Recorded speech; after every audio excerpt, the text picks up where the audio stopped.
Hello, everyone, and welcome to another Fratarcangeli Friday Market Update. Welcome back. We've had a pretty wild couple weeks since we last met.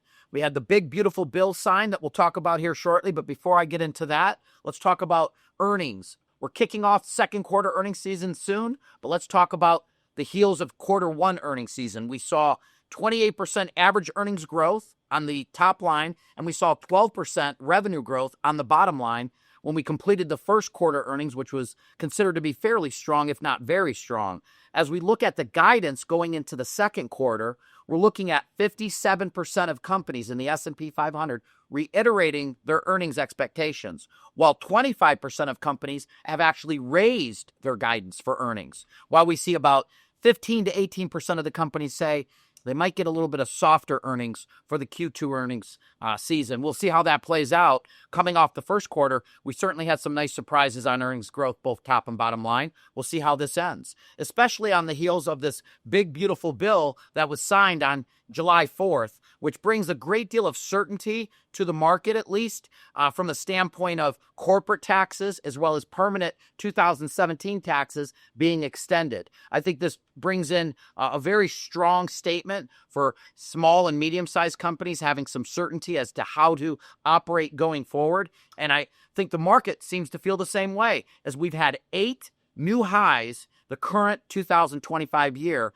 and 3 of those new highs came in the last week. So we've had some pretty strong voices coming out of the market with the overall uptick, which I think has been driven once again by technology, but we're seeing it across all markets.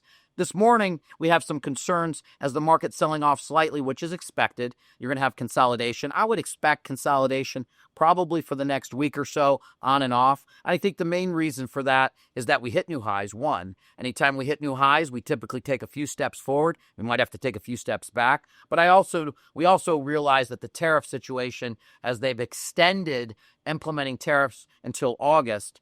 Certainly some news this morning on Canada. We also heard news on Brazil and Philippines. I believe this is just a negotiating part of the process. I believe there will be some clarity, and that clarity will bring some market certainty, which I believe will bring us to our next liftoff to higher ground. So stay tuned to those outcomes as it's heating up. I'm certainly seeing it quite a bit in the media. We'll watch it with less emotion, if you will, and focus on what our intent and what our goals are for the portfolio allocation and where we're going to take advantage. So that being said, we also have a big week coming upon us next week. On Tuesday, we have the CPI numbers, very polarizing. That's going to give us strong indication of inflation. And then on Wednesday, we have the PPI numbers coming out, which once again will be looked at very closely, followed by Thursday retail sales, and then finally Friday's housing starts. All of these very important data points that we monitor to see what might happen with interest rates and where inflation's going, where the economy's going, and all the above,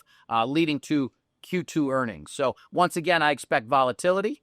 I expect some consolidation, but I also expect broader upside to the overall market. And I would anticipate more certainty and clarity as it relates to tariffs, as we've seen with the big, beautiful bill. And we start to watch for the data and the Fed to make some more definitive decisions as to whether they're going to lower rates come probably September is what we're thinking here, for at least one rate decline. As we've seen the rest of the globe, for the most part, lower rates. We're sort of waiting to see what Fed Chair Jerome Powell does and ultimately how the market reacts. But I think it will be positive ultimately, but maybe not quite as of an impact relative to the rates coming down more than a quarter of a point. We'll wait and see. Data driven, as they say. Now, we also have to look at the fact that last 2 weeks, we saw the 10-year Treasury drop from 4.3% down to 4.1%. Something that's interesting that we should consider is the fact that mortgage applications increased by almost 10% when we saw that 10-year Treasury come down to 4.1%.